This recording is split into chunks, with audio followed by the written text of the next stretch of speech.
Hey there, yarn lovers, it's Gary, and I'm coming to you from my living room in Vancouver, Canada. So welcome, welcome, welcome. Today is Thursday, Thursday, March the 19th, 2020, and this is video number 40. As promised, I'm coming to you to showcase some hand dyeing experiments, and I've got some snippets to include in this video of the stages that I went through. So I hope you enjoy all of the, experiments that I have. Some of them I'm not fully aware of the full potential of the dye and what is going to come out at the end result. So it's a little bit of a test that we're both going to be experiencing. So I would love to hear any of the comments that you have. If you have any knowledge or your own experience to share, that would be great. Please include them in the comment section below. For anyone who's just switched onto this channel and are thinking, I wonder what this is all about. My name's Gary and this is Urban Yarn. So I want to just let you know that it is videos that explore all of my yarn journey, and that's including crochet, knit, and now a little bit of dabbling in hand dyeing. So I just want to also say that when you are thinking about doing your own hand dyeing experiments, that you follow the instructions of whatever dye that you've purchased. So each dye is different. Some have different chemicals, some are food-based. So please read the instructions carefully and follow them as they are essential for you getting the best results, but also for your safety. And always err on the side of caution when you're dealing with any chemicals, to wear gloves, wear face protection and eye protection. So that's a given.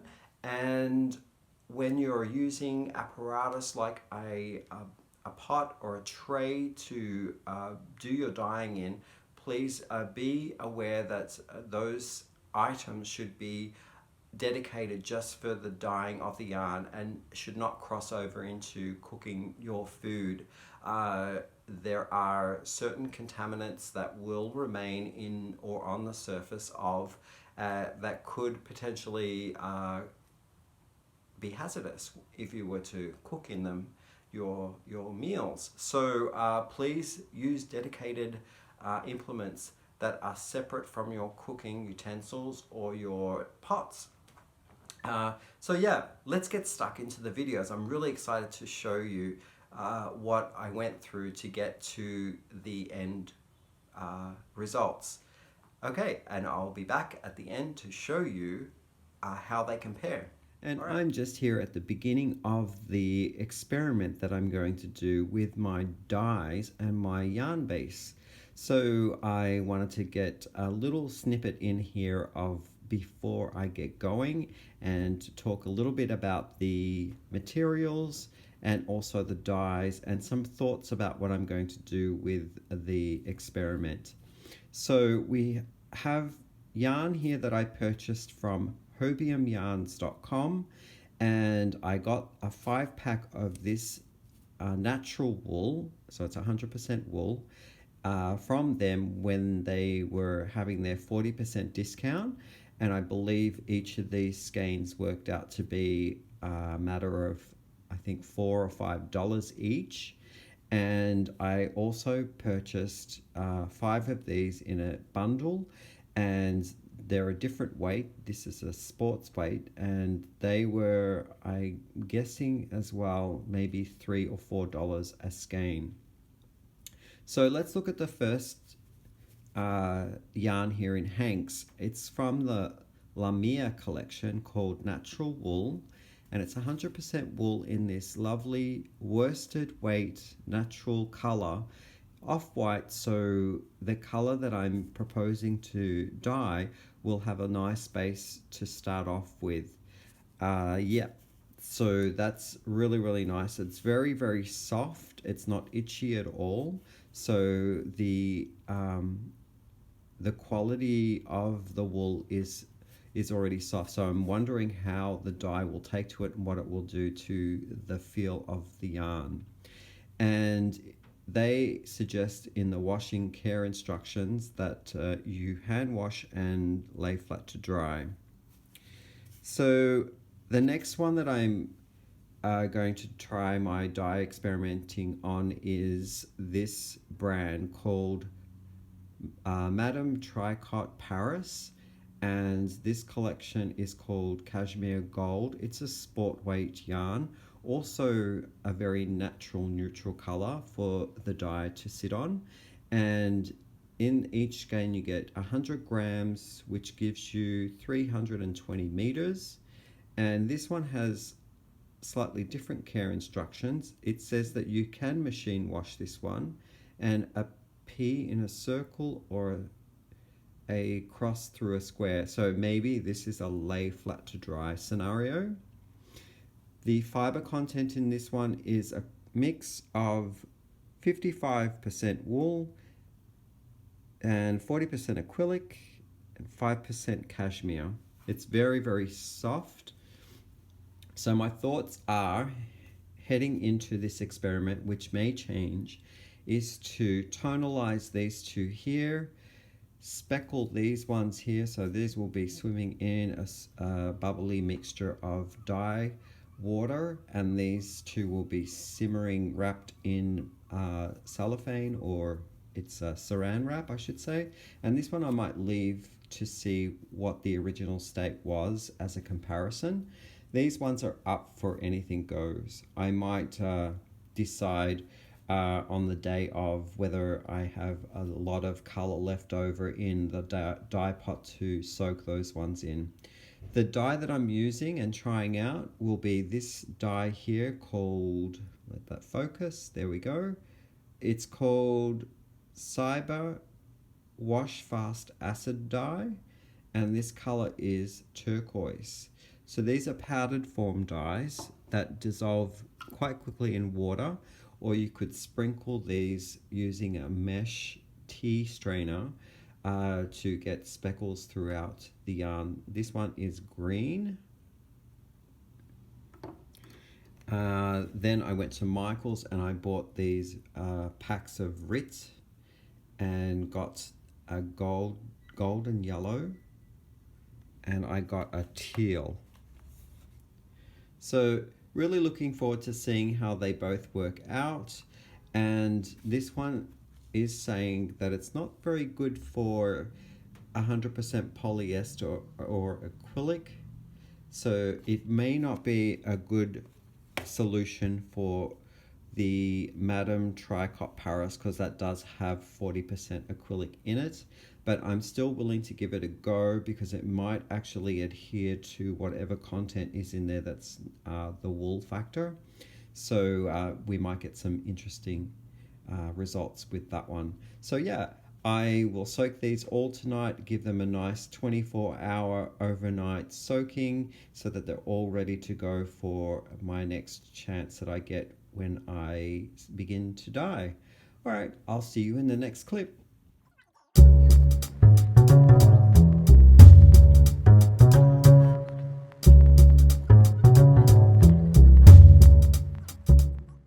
And here we are bubbling away in the kitchen with the pot of dye. So this is what I assume to be a 20-liter pot, and I am doing two things in this pot, and one is I'm simmering my speckled yarn on the top in this colander, which is nestled on the edge, and that's kind of getting a nice steam there to set the dye.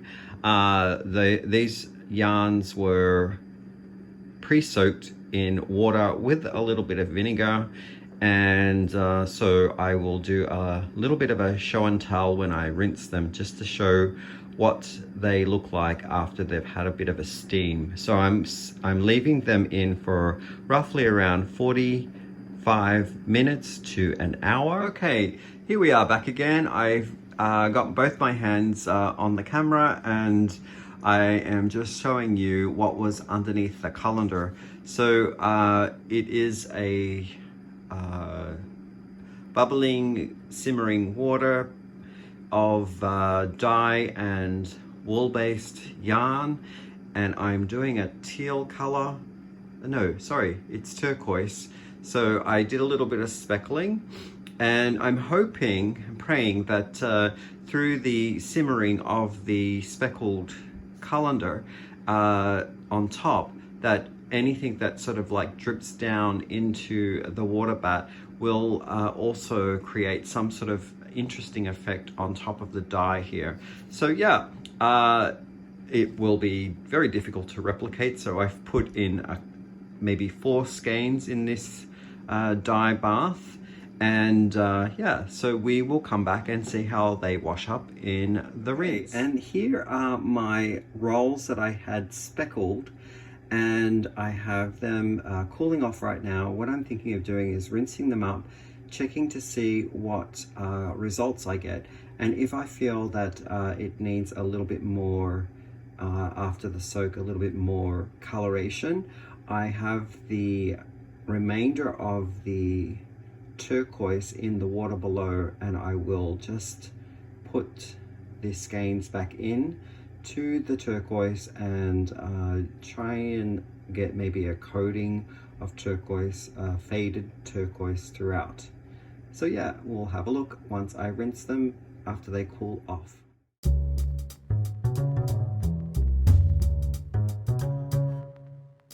So here we are, rinsing what was in the dye bath inside the pot, and it's come out this beautiful, beautiful turquoise, kind of slightly teal color, and very, very happy with it. It's solid. I was hoping for some variegation, some tonal variegation, but it looks like it's a solid color. So yeah. The full effect probably won't show until it's dried up, but I'm not really sure if it has penetrated all the way through. There's a little bit of bleed as well that's coming off here into the soak bath or the wash bath, and yeah, overall I'm super happy with the results. Hi there, we're in my bathroom, and I've makeshift my broom across the shower hanger, and I'm hanging all the skeins that I dyed today over the bathtub so I can drip into the bathtub without having much cleanup, which is awesome. And I can't use my broom too until these are all dried. So that's my story, and I'm sticking to it. So here we have the 4 turquoise colored skeins that were bubbling away in the pot, submerged in the dye and water. The first one here I wasn't anticipating putting into the experiment, but when I went through my stash I grabbed it, and it was from Hobium, and I believe it was their tweed. I think it might be their jeans art or their art active tweed that they sell, and it's a combination of acrylic and wool, and it came out a little crinkly, which I'll showcase in a little bit. These 3 here were the full 100% wool, and they came out really, really nice. And these 3 here, or actually 4, were in the rolls that I sprinkled the speckles of dye on and rolled them up in the cellophane and steamed them. The first 2 I just rinsed up, and we'll show you those effects, and the second 2 went back into the turquoise dye pot to soak up the remainder of the turquoise. So let's have a look at this. It did kind of affect the strands in the yarn. The viscose, which is the specks, which they for some reason call the tweed, remained on the yarn, so that was a bonus. So we have those flecks in there, and it took the color okay. So not too much of a saturation, but a slight pale, I would say, pastel-y kind of version of the color that it was sitting in. These ones were more true to the dye color. It very, very nicely took to this 100% wool. A little bit here of, I guess, the ties prevented some of the dye from seeping all the way through. So we have a little bit of a fade there just underneath the ties. And what I'm noticing with the separate hanks is that there is a variegation there of tone. This one in the middle obviously was the part that I dipped in first and hung in the dye bath for a good 5 minutes before gradually feeding the rest of the hank in. So I'm hoping when they're hanked up, you will see the variegation a bit better. The green, the turquoise that was speckled through these two washed out in the water. That didn't adhere at all. And what did take was the Rit. So I have the yellow Rit and the green the teal color that remained, and a little bit of the green as well that I speckled in from the dye that I purchased from, I think it's called Ciba Wash Dye. Anyway, so I showcased that in a previous snippet. And these two were in the rolled up speckled test, but I put them back into the turquoise dye pot and they soaked up the remainder of the turquoise. But it didn't really come out so turquoise. It came out more of a emerald color, and you can slightly still see the speckling wash throughout the turquoise bath that it went into afterwards. So I'm not sure. I kind of like all of them. They are relatively in the same family, so they all might work up very nicely together with these three. And yeah, so that's my little experiment, and I'll show you them hanged up in a few days. So what did you think? Wow, really exciting stuff, right? And you got to see bits of my apartment as well. And yeah, so let's get stuck into some of the comparisons from the beginning to end. So as mentioned, the first base fiber that I used was from Hobium yarns, and it was the Cashmere Gold from Madame Tricotte Paris, and it's in a sport weight yarn. So this is what it looked like. And I don't know whether in the previous videos I mentioned the content, but I think I may have. It was 55% wool, 40% acrylic, and 5% cashmere. So this is what I had done with the three skeins that were wrapped up and sprinkled with the various colors. I showcased this one as a teaser in my last video. So I've got 2 hanks in that color, and they were being steamed on the top. Just amazing. I'm thinking of maybe making a shawl out of these. I've just found a pattern called the Dragon Belly. It's a crochet pattern, and I may do it in this because I really like this. Does look a little dragon type style color, so perhaps maybe that would be a good one for that. So the third hank that I had also was sitting inside of the steam vat with speckles of yarn, speckles of dye on it in the saran wrap. But then I tossed it into the remainder of the pot below with the turquoise, just to see what kind of effect that would have. So they do still suit in the same family, and what we're seeing in here is more of an overall turquoise effect going through the whole skein, with just the small faint pockets of that green variegation.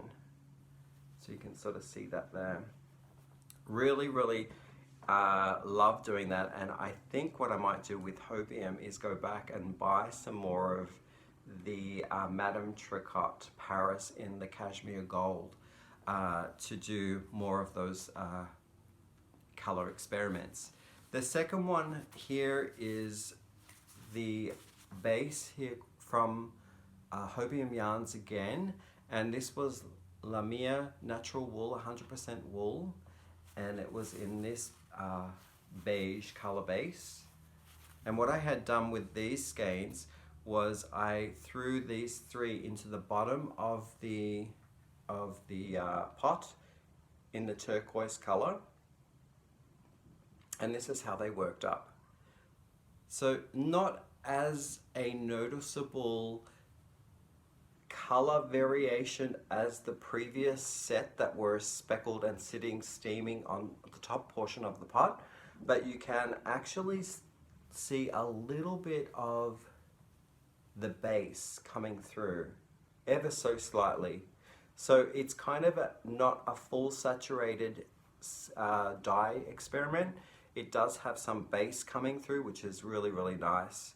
And I did one skein as the speckle in the cellophane, sorry, the saran wrap on the top. So this one was the steamed one, and this came up really nice as well with the various colors. So the yellow was the Rit, and it sort of blended a little bit with the green Rit that I had sprinkled over the top. So yeah, I really enjoyed doing that. That was so much fun.